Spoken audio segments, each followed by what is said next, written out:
MSW Media. So yeah, now it's clean up on aisle 45 time. And for a long while yet, it is going to be clean up on aisle 45. Hey, everybody. Welcome to episode 270 of Clean Up on Aisle 45. It's Wednesday, March 25th, 2026. I'm Allison Gill. Happy Wednesday. What's up, AG? It's Harry Dunn here. All right, so much going on this week. You know, it's always a lot going on. But this week, we're going to talk about Brian Cole, the alleged January 6th pipe bomber, and is claiming that he's covered by Donald Trump's pardon. We're going to dig down into that. And Congress is battling it out over the SAVE Act and DHS funding as Trump sends ICE agents to airports. Yeah, and apparently Steve Bannon is saying it's a test run for sending ICE agents to polling places in November. And Trump always chickens out. Trump is back down on his ultimatum for Iran to open the Strait of Hormuz. Remember this weekend? He's like, you have 48 hours or I'm going to blow up all your energy grid. Well, he's backing down. We're going to talk about that. And we've got some more details on ICE Barbie, Kristi Noem's $220 million taxpayer-funded ad buy. But first, we have some new patrons to thank. Thank you so much to our new patrons, Gilded Lily. I love that phrase, by the way. Gilded Lily. And Jana 1965. That sounds like a song, and I want to make it. So thank you for that. And thanks to our Hall of Famers, Deborah Kirby, Kimberly D. Stephen, Jana Highsmith, Karen Sherman, law offices of Redacted, Epstein, and Redacted, hugely criminal attorneys, Maria Tovar, Joan Qualls, I'm going to start trolling Congress, follow for more. I know who that is. I like that's that. Our friend Buzz. Al Morenin and Charles Jones. Thank you all so much for being Hall of Fame patrons. Again, we couldn't do this without y'all. These episodes, these are free. And so, just kicking in a little money really, really helps us out. You get the episodes ad free. You get them early. You get that non-scripted bonus thing that we do on later in the week. I don't know when it comes out. I just know we recorded on Thursdays. But thank you so very much, seriously. But Harry, before we begin to get into all the headlines we talked about at the top of the show, you and Sergeant Gannell testified before the Maryland legislature this past week about Maryland State Senate Bill 962. Tell us how that went and what this bill is. Yeah, so I'm excited. I'm always going to show up to the fight. So anytime there's an opportunity to bring accountability to these J6 rioters, I'm going to show up. So Maryland Senator Cheryl Kagan is introducing a bill that's going to ban people convicted in the January 6th attack from serving on Maryland boards. And what that is, so the boards, now they're still able to run for office and still be able to, apply to be police officers and government employees. But this bill is a ban on appointments, political appointments. And I'll quote Senator Kagan, how she testified. It's just the prestigious appointments by the governor to be on a board, commission, task force, or work group. And we hope that some of them, in their regret, I'm going to read verbatim. This is her testimony. I hope that some of them regret their ways and would like to give back, but they shouldn't be allowed to get a prestigious appointment. And I agree. Like I said, I'm all for people second chances. And I love that. I believe in criminal justice reform. I believe there needs to be ways for people who have once they've paid their debt to society, to be able to continue being contributing members to society. However, the problem is with that pardon, they didn't pay their debt to society. They didn't. They were forgiven and a slate wiped clean, and that shouldn't happen. So I am all for supporting this legislation, and I hope it passes. They took the vote in the committee to advance it out of the committee. Now it has to go to the Senate vote, and then they'll bring it to the full House, I think. So stay tuned. We'll give updates as they become available. Yeah, and a lot of these pardoned January 6th rioters are getting their money back, their restitution back. We've covered that here, AG. Yeah. That's held up in the appeals court right now because Bo Boasberg says that the law says that they get it back. He disagrees with that law. and that law needs to be strengthened or changed by Congress. But that's caught up in appeals right now, so it's kind of on hold. But the fact that some of them have gotten their money back and more could if the appeals court and the Supreme Court decide that they can. Plus, some of them are suing for restitution. We know Ashley Babbitt's family got $5 million in a settlement. We know the Proud Boys sued for $100 million. We know a lot of other. One guy who was convicted of, I think, child sex crimes. Told someone he would give them the money that he got when he was able to sue the Department of Justice. To keep the kid quiet. To keep the kid quiet because he's going to sue the DOJ for wrongful prosecution. Something Donald Trump is doing, by the way, asking for administrative and legal fees back from his own Department of Justice for the prosecutions that were brought against him by Jack Smith under Merrick Garland's Department of Justice, even though the Supreme Court let him off the hook and he never had to go to trial for any of it. And Eileen Cannon dismissed the cases. It's like, fuck you. So not only are these guys off the hook and didn't pay their debt to society, like you said, but they're actually trying to make money off of it. Yeah. So I'll actually read the rebuttal from one Republican in the Maryland legislature. He says, this bill is partisan, overreaching, and unnecessary. This is Trudy Tibbles out of Mount Airy, Maryland. Such measures politicize government employment and elected office, setting a dangerous precedent for disqualifying individuals based on past political involvement or protest activity. No, we're disqualifying you because of the violent crimes that you committed against police officers, not First Amendment protest. You were pardoned for violently assaulting police officers. And that's where... I'm wondering what sort of boards and work groups we're talking about, like maybe elections boards. I'm not real up with. Yeah. I don't know the full list of them, but I definitely know election boards was one of them too. Which makes sense. We talked about that. Absolutely. Because if you don't believe in the free and fair elections and, peaceful transfer of power, you clearly don't believe in it. You absolutely should not be serving on a board that talks about elections. Counting of votes, right. Exactly. Certifying votes. And, unlike our potential new Department of Homeland Security Secretary, Marquane Mullen, who wouldn't answer in his confirmation hearing that Joe Biden had won the election. He couldn't do it. They goes to their election denier bullshit, big lie, go-to answer. Well, he was sworn in as president. Yeah, he was sworn in.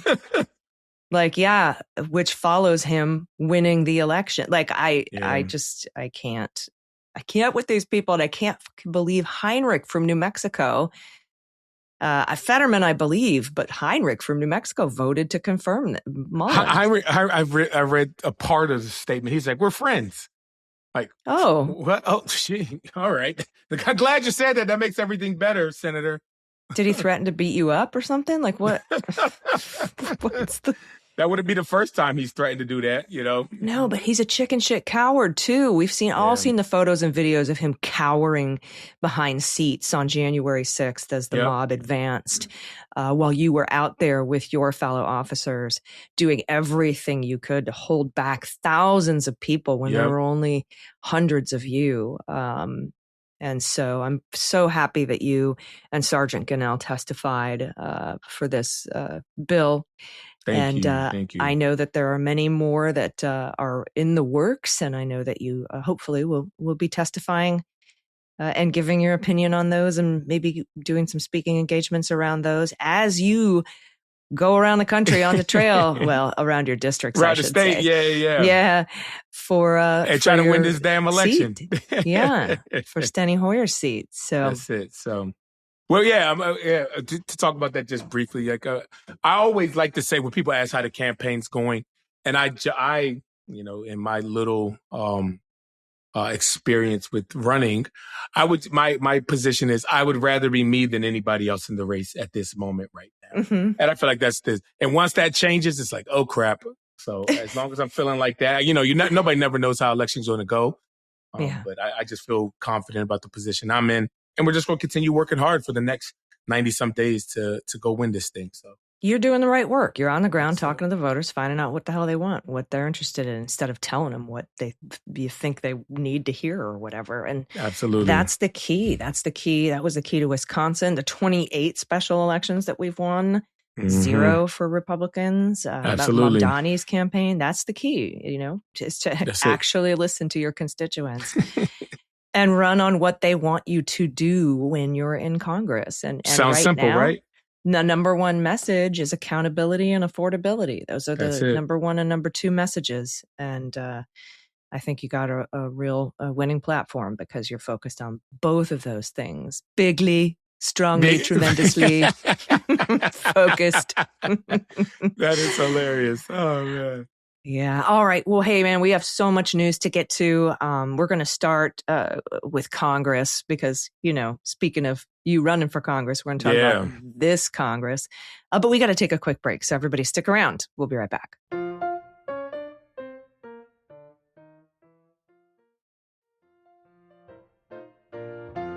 All right, everybody, welcome back. All right, time to talk about Congress, as AG alluded to before the break. All right. As you know, the Department of Homeland Security is shut down right now because Republicans won't agree to ICE and Customs and Border Protection reform. And Republicans keep trying to blame the long airport security lines, TSA lines, on Democrats. But what they're not telling you is Democrats have proposed multiple bills to fund all the elements of DHS except ICE and CBP. But Republicans, guess what? Keep on blocking them.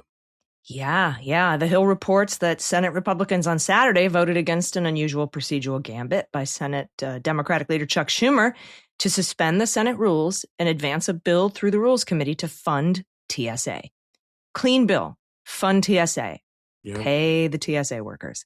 That motion failed by a party line vote of 41-49. It needed 60 votes to succeed.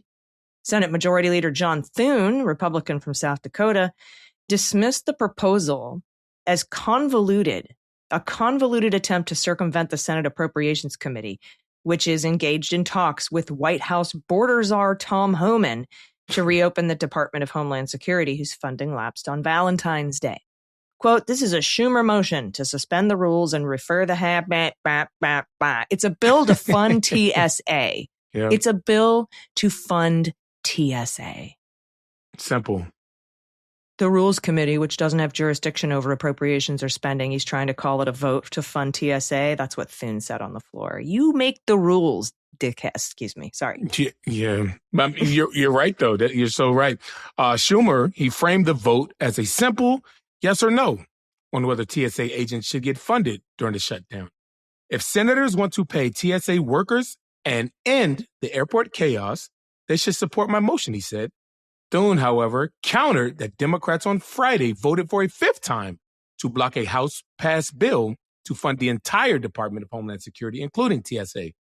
We've had countless motions by our side to pass a continuing resolution that would fund all of Homeland Security, including TSA, and consistently blocked by this side, he said, referring to Democrats. Yeah, because it also gives additional funding to ICE and Customs and Border Protection, who already have a $130 billion slush fund from the big ugly bill. So shut your pie hole. Not you, John Thune. Quote, today, Senate Republicans voted against paying TSA agents because they insist on tying TSA funding to their push to give even more money to ICE without basic reforms. That is not how this should work. And it is just plain wrong that Republicans are preventing TSA agents from getting paid while airport lines grow longer across the country. That's Patty Murray. She's a senator, Democrat from Washington, the vice chair of the Senate Appropriations Committee. That's what she said after the vote. Democrats pointed out Republicans objected to a bill offered by Senator Alyssa Slotkin on March 19th to pay TSA workers while negotiations over immigration enforcement reform continue. And they blocked a similar proposal by Senator Raphael Warnock on March 18th. So there's been, I think, 7 bills introduced to fund all the other aspects of DHS except ICE and CBP, to fund the Coast Guard, TSA, FEMA, CISA, like all the other aspects of DHS. But the Democrats are holding firm on no additional funding for ICE and Customs and Border Protection. Well, this seems like a reoccurring theme for Republicans, because if you remember during the last shutdown earlier last year, same thing happened. Mike Johnson would send the Republicans home. He did not have the House in while the government shut down. And we had Kristi Noem, her stupid face on the TV screens at the airport saying the long lines are because of the Democrat shutdown or whatever. Yeah. But you know what also is crazy? Democrats in the House propose amendments or bills to pay the military while the government was shut down. And you know what? Republicans rejected that too. So it seems like they believe in not paying essential personnel when the Democrats are trying to work with them in some capacity, and Republicans are just saying, hell no. So Donald Trump late Sunday said there would be no deal to end the partial government shutdown until Democrats join with Republicans to pass the Safeguard American Voter Eligibility, SAVE America Act. Trump has pressed for the passage of legislation which will require proof of citizenship to vote and largely do away with mail-in ballots. Majority Leader John Thune has repeatedly said there aren't enough votes to get the bill over the line anytime soon. Good. Yeah, nobody else.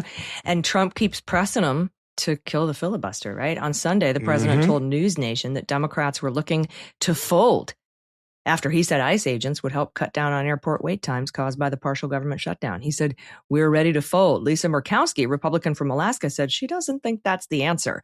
Quote, this is not the answer for what we need to do. We need to sending ICE basically to the airports.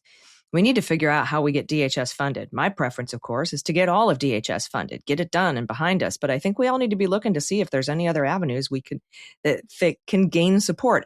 Oh, like clean bills to pay TSA agents? We got to figure it out before the end of this week, she said, citing the upcoming recess. And TNR reports that Senate Majority Leader Thune approached Trump Sunday with a plan for Republicans to agree to fund all agencies under the banner of Department of Homeland Security, with the exception of ICE. Senators and aides told Punchbowl News. TSA workers are facing their second missed paycheck this week as the partial government shutdown enters its 6th week. Yeah, say that again. John Thune, Republicans and Democrats reached an agreement to fund all of DHS except for ICE while they negotiate ICE reforms. They had it set. They reached an agreement, and John Thune approached Trump with it.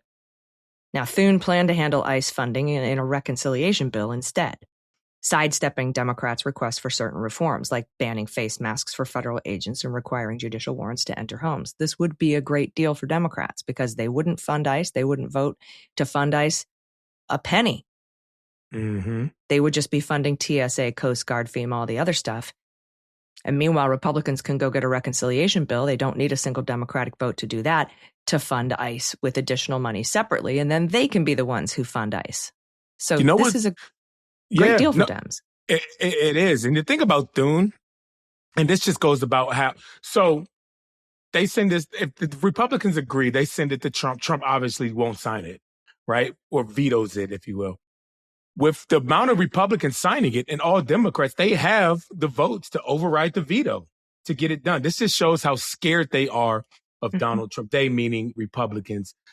Instead of doing what they know is right, they're scared of Donald Trump because they don't want to piss him off, right? Yeah. In a post on Truth Social Sunday, Trump wrote that he wasn't interested in making a deal with Democrats unless and until they vote to support the SAVE Act.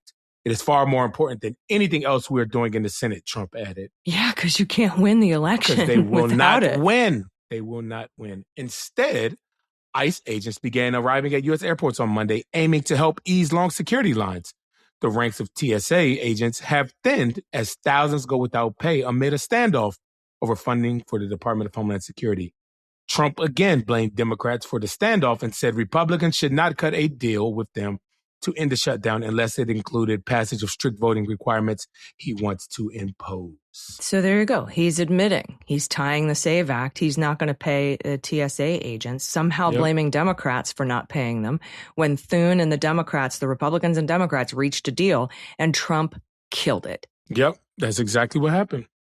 And like I said, AG, this is about the Republicans being afraid because all Democrats and even if not all Republicans, But they need 2/3 of the Senate to override a veto. I think so. Yeah, 2/3. I think they would have that with all Democrats and the Republicans that would agree on this deal because Donald Trump wants it. But this just goes, they are scared of Donald Trump. Yeah, and it would be good for the Republicans too. Many of whom have to get reelected. Yep. But Trump is saying no, not unless you pass the SAVE Act, which would require, at this point, killing the filibuster.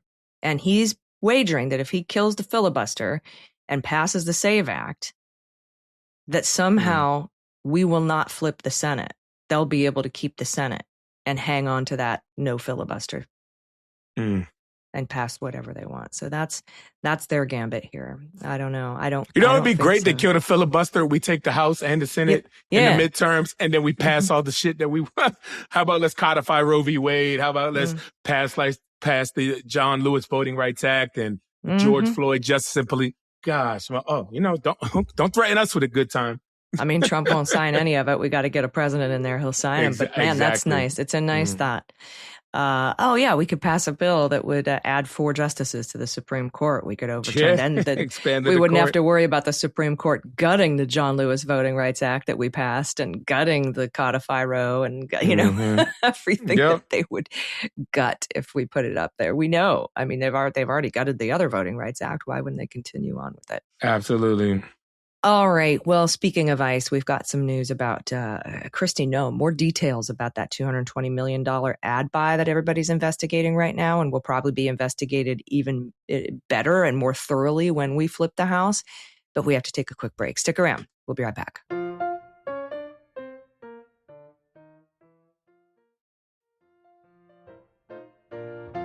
Hey, everybody, welcome back. All right, like I said, speaking of ICE, our next story comes from the Daily Beast.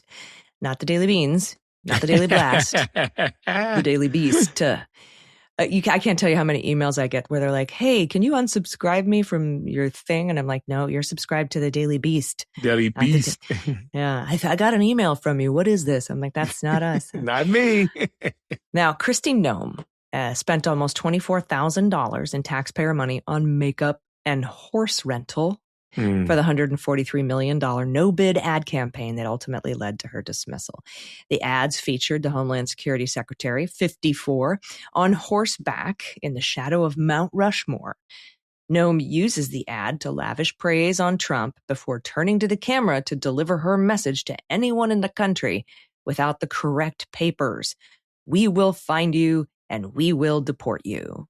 The campaign has become mired in questions about who authorized the spending and who benefited from the $143 million that went to Safe America Media, a MAGA-linked company, of course, set up 8 days, just 8 days before the award was made. Yeah, and I think isn't it like Trisha McLaughlin's husband or something that's in charge? Yep. The Daily Beast previously revealed that a civil war between the Department of Homeland Security and the White House has broken out over the contract. The disagreement centers on whether Trump signed off on the campaign, as Noem claimed during a congressional hearing earlier the month. The president denied that after he fired her, of course. Yeah, and she told Congress that he approved it, and he went on TV and said, I don't know anything about it. And that's one of the 4 lies that... we'll revisit that when the Democrats take that. We're going to revisit that, Yeah, we'll revisit it when we take the House and the Senate. Absolutely. And then we can revisit it when we've got, Jack Smith as the Attorney General. Hello. In 2029. Now, filings passed to the Daily Beast reveal the eye-watering cost of putting Noem on a horse and plastering makeup on her face. Financial record. Did they put makeup on the horse? Financial records submitted in response to a request from Senators Peter Welch and Richard Blumenthal on March 12th by Ohio-based political consulting firm The Strategy Group, TSG. Those documents detail the production costs behind the Mount Rushmore shoot, which took place October 2nd, 2025, the second day of the federal government shutdown. Yikes. So while we're trying to preserve your Affordable Care Act subsidies, she's given her babies, her political babies, $220 million no-bid ad contracts. Now, that company's CEO, here we go, Ben Yoho, 38, married to Noem's former DHS spokeswoman, Trisha McLaughlin, 31, who said she recused herself after learning he had been subcontracted. The DHS has repeatedly said it has no say over subcontracting. Yoho told the senators that TSG had billed Safe America Media $286,137. That included $226,000 for production services for 5 film shoots that created 45 video ads and 6 radio spots, and a $60,000 signing bonus. Sheesh. One line item that stands out is the $20,000 payment to Jill Moody, 60, a 2-time reserve world champion barrel racer from Lecter, South Dakota, whose competition horse once won $260,000 in a single year. A spokesperson for TSG told The Beast, not the Beans, The Beast, that this represented the cost for rental of 3 horses, transportation, and a boarding over a 2-day period in October last year. Man, I used to barrel race. I'd have done that for like $700. All right. The hair and makeup tab, by the way, it ran almost $3,800. That was spread across Bombshell Beauty Makeup Studio, which got $2,070. A business trading as Beautiful Brush that got $600. Abigail de Casanova, $550.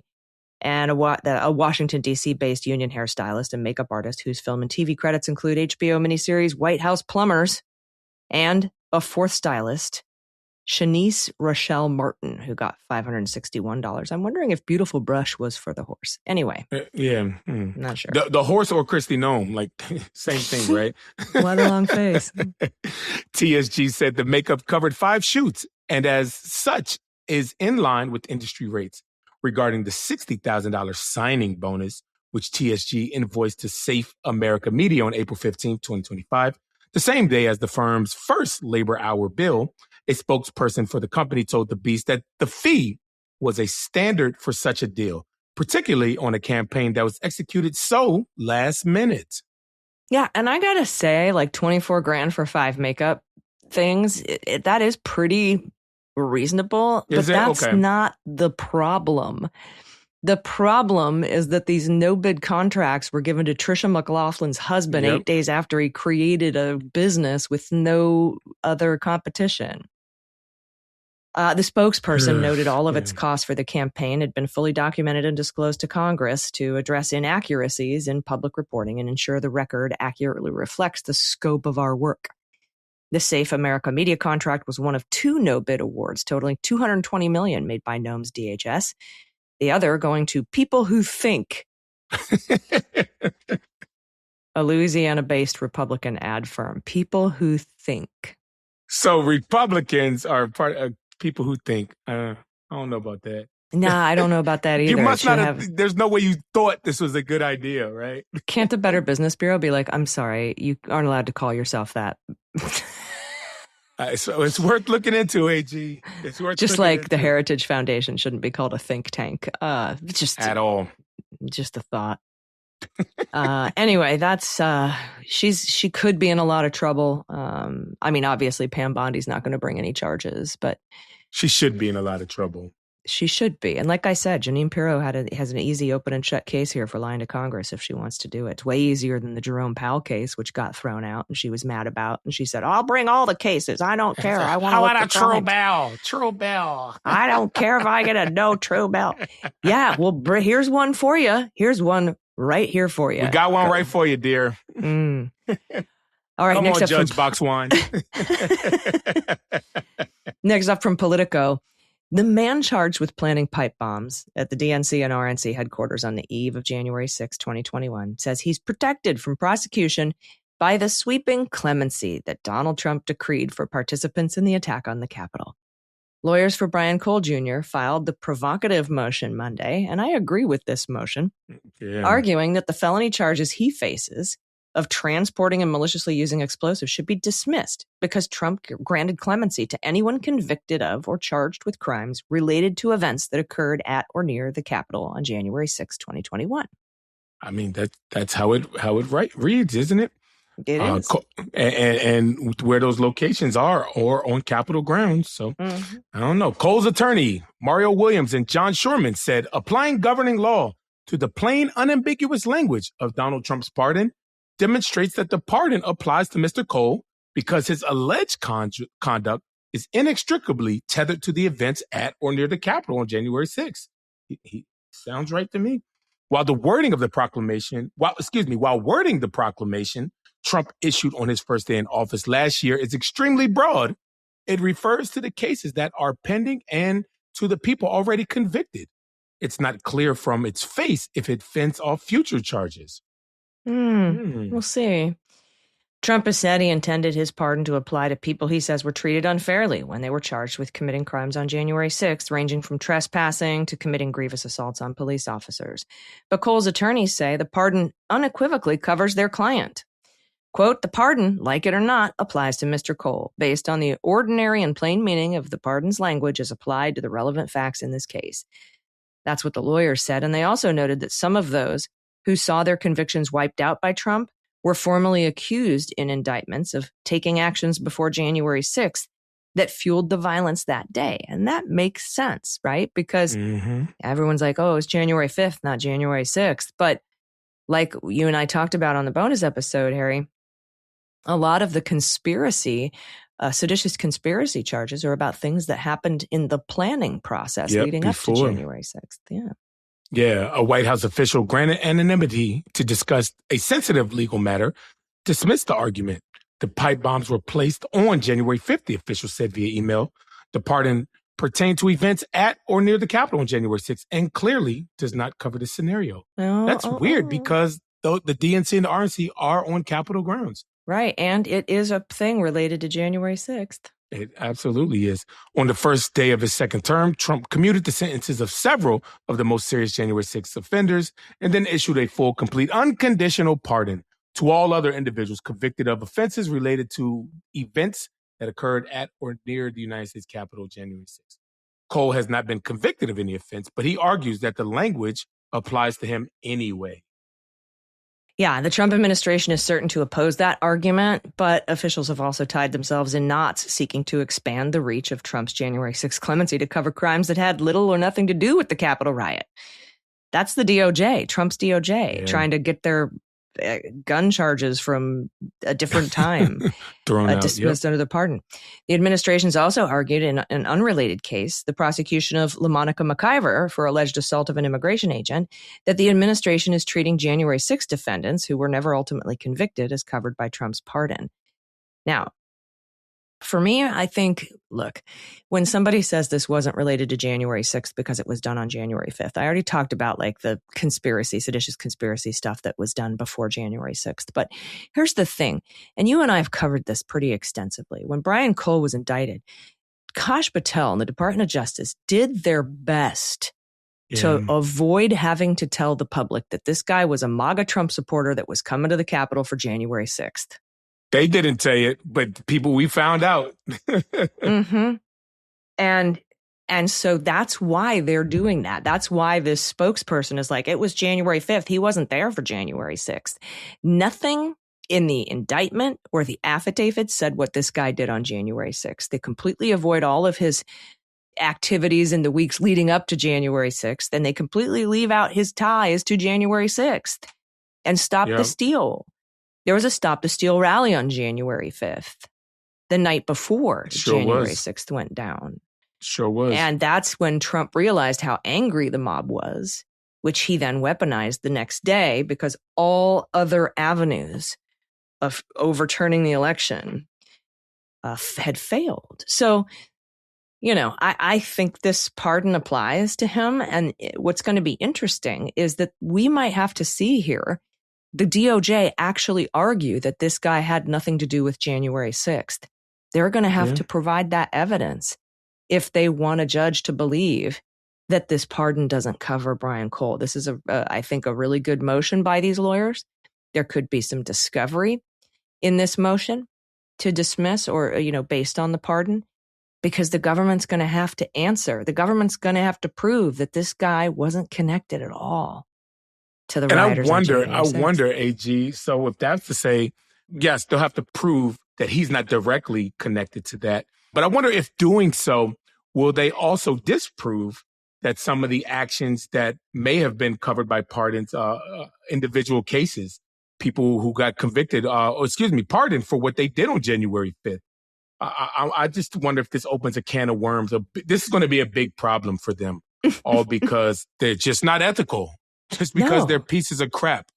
They wanted to hide the fact that that this is a MAGA dude that was there for January 6th to support Donald Trump. And that's why he brought the bombs, was to distract the police the next day from the shit that went down at the Capitol.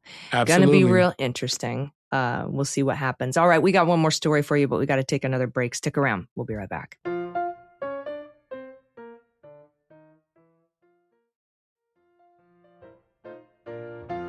Welcome back. Okay, one more story for you. Over the past weekend, Trump issued an ultimatum to Iran.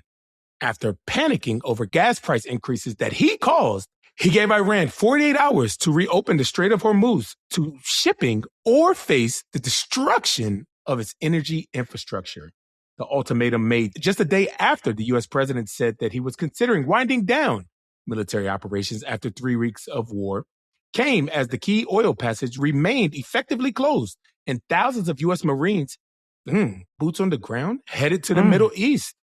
Yeah, and they're all like, that's not boots on the ground. And I'm like, look, if you put on boots and you set them on the ground, it's boots on the ground. It's boots on the ground. They're Simple, also right? trying to redefine imminent. Imminent doesn't mean imminent. It means not imminent. It's just, it's insane. Trump wrote on Truth Social that the U.S. would hit and obliterate Iranian power plants, starting with the biggest one first if Tehran did not fully reopen the Strait of Hormuz within 48 hours, which was 23:44 GMT Monday, according to the time of his post. Tehran, in a response, said it will irreversibly destroy essential infrastructure across the Middle East, including vital water systems, if the U.S. follows through on this ultimatum. Mm-hmm. But... Taco, Trump always chickens out. Trump said Monday that his ultimatum for Iran to reopen the Strait of Hormuz by later in the day or face strikes on its power plants was being postponed amid good and productive peace talks with Tehran. Okay, sure. You're going to put them off till Friday because you're in good talks. But Iran denied Trump's assertions on Monday that negotiations were underway toward ending the Middle East war. And, you know, it says a lot that I believe Iran over Trump. Over Trump? Yeah. With the Speaker of Iran's parliament accusing the U.S. leader of issuing false statements to calm rattled energy markets. Trump told reporters the United States and Iran were engaging in very strong talks toward resolving the war that began February 28th, that Trump started February 28th. Mm-hmm. And he added that the talks produced many, like 15 points of agreement. Oh, and I know Frank Lutz put out a list of 6 things that they wanted Iran to agree to. It's the Iran nuclear deal that Obama signed that Trump tore up. It's the same deal. It just doesn't have Obama's name on it. Mm-hmm. Exactly. Unbelievable. Who's having these talks? Marco Rubio? Does he have on his big clown Steve Witkoff shoes? and Jared Kushner. Does Marco have on his big shoes, those clown shoes? But Iranian officials denied any direct talks with the United States, although they have said third countries have passed messages between the two sides. The Speaker of Iran's parliament said on social media that no negotiations have been held with the U.S. He added that Mr. Trump's comment were an attempt to escape the quagmire in which the U.S. and Israel are trapped. There's that quagmire word that we heard so much giggity. about Iraq and Afghanistan. Whatever the truth, the war continued to rage on multiple fronts. The U.S. and Israeli militaries said Monday they'd carried out fresh waves of strikes on Iran. And Israel continued its offensive in Lebanon. God, more than 1 million people have been displaced in Lebanon. We can't ignore what they're doing to Lebanon. Yeah. Iran claimed attacks on Israel, Saudi Arabia, and a U.S. base in Syria, though it was not clear if any of them penetrated any of our air defenses. Now, Trump said he was postponing his threat to attack Iranian power plants while these talks continue. He said Saturday that, like I said, if Iran didn't allow shipping to pass in the Strait of Hormuz by Monday, he'd bomb the plants. That's a war crime, by the way, knocking out the power grid for the civilians. So he's pushed that deadline back now to this Friday. Well, Mr. Trump said on Monday that his son-in-law, Jared Kushner, and his special envoy, Steve Witkoff, were leading negotiations. There you go. And that the United States was communicating with one of Iran's leaders without naming the person. He was like, "Oh yeah, just a guy over there." So he said the U.S. Murray from Murray's Liquors. He said the U.S. side was demanding to end the Iranian nuclear enrichment and elimination of the country's uranium stockpiles that could be used to one day make a bomb, terms that Iran had previously rejected.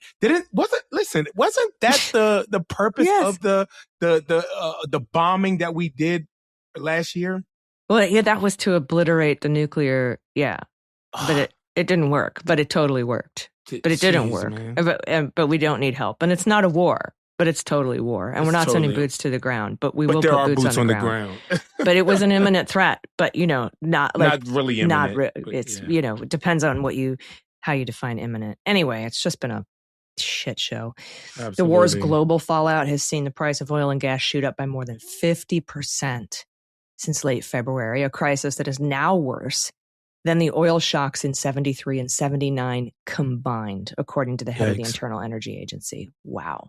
Mr. Trump's statement about talks with Iran immediately reduced energy prices somewhat, but it was unclear how long that could last without tangible progress toward ending the war. I'm glad people were calling it a war and not an excursion or an exercise or whatever the hell they're calling it. Whatever they want them to call it. Yeah. It's a war. The president has repeatedly given optimistic assessments that temporarily ease market jitters, only to, guess what, have prices rise again. Well, he fucked up and he's panicking. Pardon my French. He hates that oil prices are up. He was told, we've reported on this, the Wall Street Journal, he was told that Iran would close the Strait of Hormuz. I tweeted 8 months ago that Iran would close the Strait of Hormuz if we attacked Iran. They were threatening, when we bombed them last time, they were threatening to close the Strait of Hormuz, but we stopped. Yeah. And so they didn't. He knew. And if he didn't know, he's incompetent. And if he did know, what the hell? Did he think it wouldn't matter? Does he not understand how global oil prices work? Well, we've got plenty of oil. We have got tons of it. The global oil, that's a global market. The price goes up regardless of how much oil we have sitting in our reserves. Period. Because it's global. And now he's lifting sanctions on Iran and giving them $14 billion to fund their war against us because he wants to release a little bit of oil into the market. I think, AG, this just goes to show that this is more of a distraction. We read it earlier in the show today. Donald Trump said this is the most important thing in the world is what? The SAVE Act. Mm-hmm. So maybe he's just trying to deflect for people keeping attention off of that, or obviously the Epstein files, and we haven't forgotten. This is their push to seize power and keep it indefinitely. Yep. This is what, we have to stop that from happening. We have to stop that from happening. We have to do it in the midterms. All right, everybody. Thank you so much for listening. Harry, it's always good to see you, my friend. We're going to be back for the bonus episode later this week and back for the public episode next week. We just really appreciate you listening to Clean Up on Aisle 45. And Harry, I look forward to your next campaign stops. Absolutely. And thank you everybody for listening. Hey, AG, do you know what this weekend is? It's March 28th. No Kings 3. No Kings 3. Yep, I'm excited. Reached out, asked me to speak. This will be my third No Kings. Hell yeah. I've spoken at all of them, which is cool. If I had kids, I'd be able to tell them later. That's what I did. But I'm just telling y'all instead. My cats, I'll pass that information on to my cats. But they already have a record-breaking number of events. They've blown past the 3,000. It's going to be bigger than No Kings 1 and 2. And we've just had yesterday on the Daily Beans, I talked to the co-executive director and co-founder of Indivisible, Ezra Levin. So you can check that episode and that discussion out for tips. There's some really great training on knowing your rights, how to de-escalate if, ICE comes in and it's a bunch of dicks or whatever. But it's going to be massive. And Trump's approval rating is in the shitter. We've only got a few polls out as we record this on Monday. His approval ratings dropped to 34%. And that's what's wrong with that third of people too? The very, very early I know it's still way too high.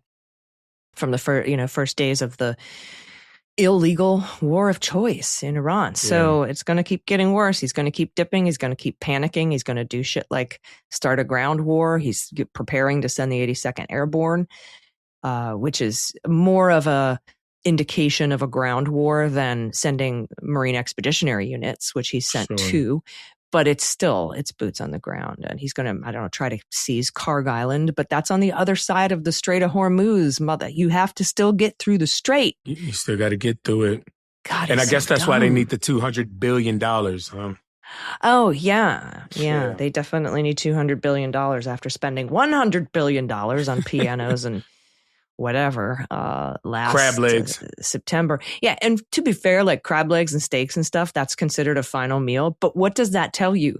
That tells you that he bought that shit last September knowing that they were going to send troops to the Middle East. Yep. That's not imminent. Unless you define it the way, Hassett and that's what Tulsi Gabbard kept saying during her testimony. Yeah. The president gets to decide what's imminent. Well, do you believe it was? The president decides. The president decides. So unbelievable. Everybody listening in the comments, please drop where you're going to be protesting. Are you going out on Saturday? We'd love to know where you are, and we're going to stand in solidarity with all of us around the country, around the world. I can't wait. I'm going to be out there in the district where I am running, and then I've got 2 stops there, and then headed to Washington, D.C. for hopefully gathering with a bunch of great people and just standing together in a band of unity and solidarity against this administration, this wannabe dictator, that we will not go quietly, and we will see you in November at the polls, asshole. Yeah, buddy. No Kings 3. Or for our friends in Canada, no tyrants.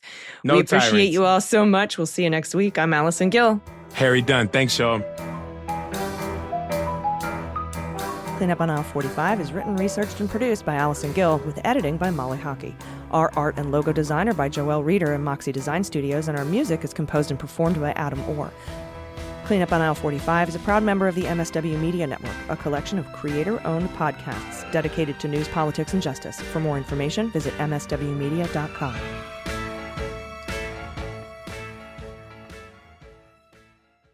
MSW Media.